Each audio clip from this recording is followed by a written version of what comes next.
भारत की अर्थव्यवस्था मर चुकी है। जी हाँ, ये शब्द मेरे नहीं हैं, ये शब्द अमेरिकी राष्ट्रपति के हैं। 30 जुलाई 2025 को अमेरिकी राष्ट्रपति ने अपने सोशल मीडिया पे कहा, India and Russia have dead economy. उसके बाद 25% टैरिफ का भी ऐलान कर दिया। उसके बाद तो ऐसा मानो जैसे इंडिया में जो उनका फैन बेस है, जो उनके इलेक्शन में जीतने के लिए बड़े बड़े पूजा कर रहे थे, हवन कर रहे थे, वो सब सन है। उनके पास बोलने के लिए कुछ नहीं है। और तो और भारत के मौजूदा सरकार ने इसके ऊपर न ही कोई एक्शन लिया है, न ही कोई कड़ा बयान दिया है। और तो और देखने वाली बात यह है कि अभी जो हमारे मौजूदा नेता प्रतिपक्ष है, उन्होंने अमेरिकी राष्ट्रपति के इस बयान का समर्थन भी किया है। और हमारे देश की नेशनल मीडिया, उसके क्या कहने हैं। जो मीडिया एक छोटे से छोटे टॉपिक को बड़ा उछालती है, उस पर 2-3 दिन तक डिबेट करती है। कोई अगर धर्म गुरु ये बोल दे कि लड़कियों को छोटा कपड़ा नहीं पहनना चाहिए, उस पर भी 2-3 दिन तक डिबेट करने वाली मीडिया इस टॉपिक पर अभी तक कोई बड़ा डिबेट क्यों नहीं रखी है, इस पे कोई बड़ा न्यूज, बड़ा रिपोर्ट क्यों नहीं उनका आया है। और आज की इस वीडियो में हम ये भी बात करेंगे कि हमारे देश के जो मुखिया हैं, जो माय फ्रेंड करते थकते नहीं थे, आज भी नहीं थकते हैं, उनका भी इस पर कोई कड़ा संदेश नहीं आया है। क्या अभी हमारी देश की अर्थव्यवस्था मर चुकी है या आने वाले साल में इस ओर जाने की संभावना है? क्योंकि आज से पहले अमेरिका का कोई भी राष्ट्रपति इंडिया का इतना बड़ा अपमान नहीं किया था। इन्हीं सब टॉपिकों के ऊपर आज की इस वीडियो में हम बात करेंगे। हम ये भी बात करेंगे कितना सच्चाई है इस बात में, क्या वाकई में ही इंडियन अर्थव्यवस्था मर चुकी है या उस ओर हम अग्रसर हैं। डाटा इसके लिए क्या कहती है, हमारे जीडीपी पे इसका क्या असर पड़ रहा है, आगे कितना असर पड़ सकता है, इसी सब टॉपिक के ऊपर आज की इस वीडियो में हम बात करेंगे। ये सब जानने के लिए आप इस वीडियो को एंड तक देखें और साथ में ही चैनल पे नया है तो चैनल को सब्सक्राइब कर ले, बेल आइकन को दबा ले हमारे आने वाली वीडियोज को देखने के लिए। तो चलिए आज की इस वीडियो को शुरू करते हैं।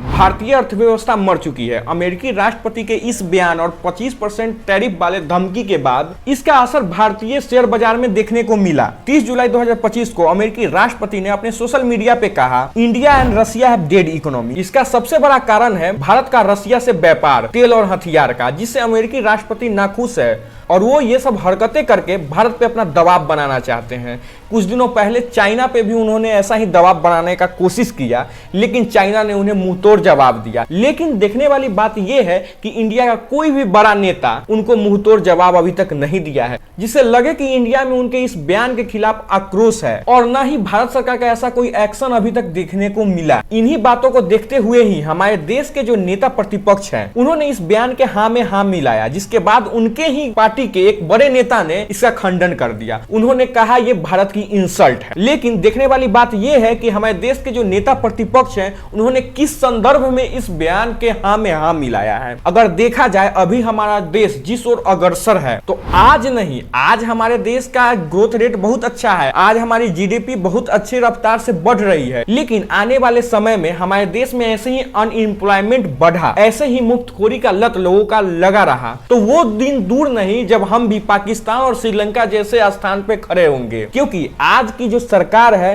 वो लोगों को मुफ्तखोर बना रही है। इतने बड़े देश के 140 करोड़ जनता में से 80 से 85 करोड़ ऐसे लोग हैं जो मुफ्त की राशन लेते हैं। और देश की इकोनॉमी का घटने का सबसे बड़ा एक कारण है मुफ्तखोरी। जिस देश में मुफ्तखोरी हुई है, आज वो देश डूब चुका है। जिस देश का युवा बेरोजगार रहा है, अनएम्प्लॉयड रहा है, वो देश आगे चल के डूबा ही है। आज भले ही हमारा ग्रोथ रेट अच्छा है, आज हमारी जीडीपी अच्छा है, लेकिन अगर भारत सरकार 25% टैरिफ वाले बात पे एक्शन नहीं लेगी, उसको नहीं घटवाएगी, तो वो दिन दूर नहीं जब इसका असर हमारे जीडीपी पे दिखेगा। क्योंकि अमेरिका भारत का सबसे बड़ा व्यापारिक साझेदार है। देखा जाए तो पिछले साल 2024 में दोनों देश के बीच जो व्यापार हुआ है वो है 129.2 अरब डॉलर का। तो सरकार को इस टैरिफ को हटवाने के लिए, हटाने के लिए बहुत जल्द कोई बड़ा एक्शन लेना चाहिए। अब इस बीच पॉलिटिकल ड्रामा क्या है उसको हम समझते हैं। अमेरिकी राष्ट्रपति ने तो ये बयान दे दिया, लेकिन साथ ही हमारे देश के नेता प्रतिपक्ष ने ही उनके बयान में हाँ में हाँ मिला दिया, जिससे हुआ क्या, हमारे देश में राजनीतिक भूचाल आ गया।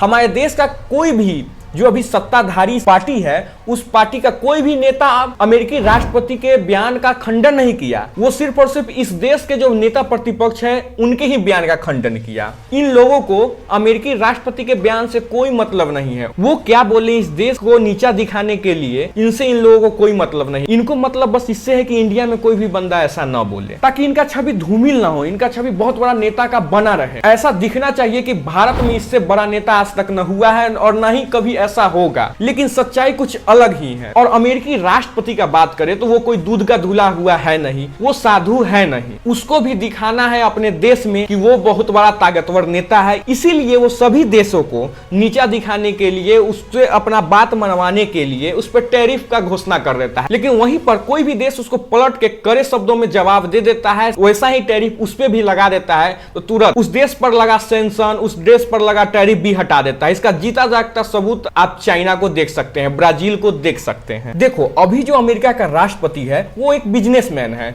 और उसको कैसे भी करके अपने देश के लिए ज्यादा पैसा कमाना है, और ऐसा विश्व का सभी नेता चाहता है। वो अपने देश के लिए ज्यादा से ज्यादा धन कमाना चाहता है। लेकिन हमारे देश को क्या हो गया है, इस पर ना ही कोई कड़ा टिप्पणी आ रहा है, ना कोई एक्शन आ रहा है। हम क्या करने वाले हैं किसी को कुछ पता ही नहीं है। लेकिन हमारे देश में तो आपके सैलरी से ही पैसा लिया जाता है। सैलरी आई उसमें से कट होगा, आप कुछ खरीदने जाते हो उसमें से कट होगा। हमारे सरकार की तरफ से अभी कोई सीधा जवाब अमेरिका को नहीं दिया गया है। बस इतना सुनने में आया है कि हम इस पे गहन जांच कर रहे हैं, हम इस पे सोच विचार कर रहे हैं, आने वाले समय में हम इस पे जवाब देंगे।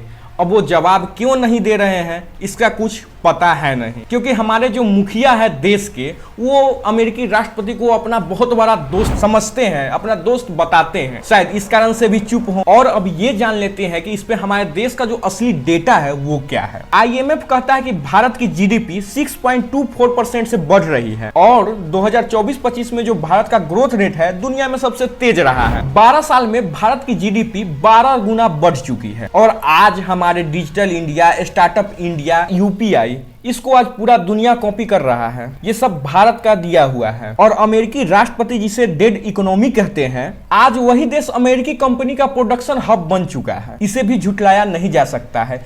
लेकिन साथ ही सरकार को इस टैरिफ बार पे कड़े शब्दों में अमेरिका को जवाब देना चाहिए। अगर ऐसा नहीं हुआ तो इंडिया के फार्मा इंडस्ट्री और टेक्सटाइल जैसे बड़ी इंडस्ट्रीज पर बड़ा संकट छा सकता है। इसमें अनएम्प्लॉयमेंट बढ़ सकती है, इसमें मंदी छा सकती है, क्योंकि अमेरिका अपना फार्मा इंडस्ट्री, टेक्सटाइल इंडस्ट्री जैसे बड़ी इंडस्ट्री का 40% भारत से ही खरीदता है। अगर इस पे टैरिफ कम नहीं हुआ या टैरिफ इस पर से हटा नहीं, तो अमेरिकी जो एक्सपोर्टर्स हैं वो किसी और देश का रुख करेंगे, जिससे हमारे GDP के ग्रोथ रेट में कमी आएगी, जिससे हमारे देश के इकोनॉमिक पे बड़ा असर देखने को मिल सकता है। और आज जो हमारे देश की इकोनॉमी के बारे में अमेरिकी राष्ट्रपति ने कहा है, हो सकता है आने वाले 20-25 सालों के बाद ये सच हो जाए। अगर इस पे कार्रवाई नहीं किया गया, इस पे एक्शन नहीं लिया गया, अभी से हम सजग नहीं हुए, तो इस पे सरकार को बहुत ही गहनता से काम करना चाहिए। बेरोजगार युवाओं को रोजगार के लिए अवसर मिलना चाहिए और मुफ्तखोरी कम होना चाहिए। राशन फ्री में दे देने से देश नहीं चल सकता है। अभी देखा जाए तो जब भी इलेक्शन आता है तो सरकार अनाउंस करती है कि अब की बार अगर हमारा सरकार बनता है तो महिलाओं को इतना रुपया पर मंथ दे देंगे, बुजुर्गों को पैसा बांटेंगे। अभी बिहार में ही देख लिए, बिहार में इलेक्शन है तो कितना सारा स्कीम आया है फ्री में पैसा देने का।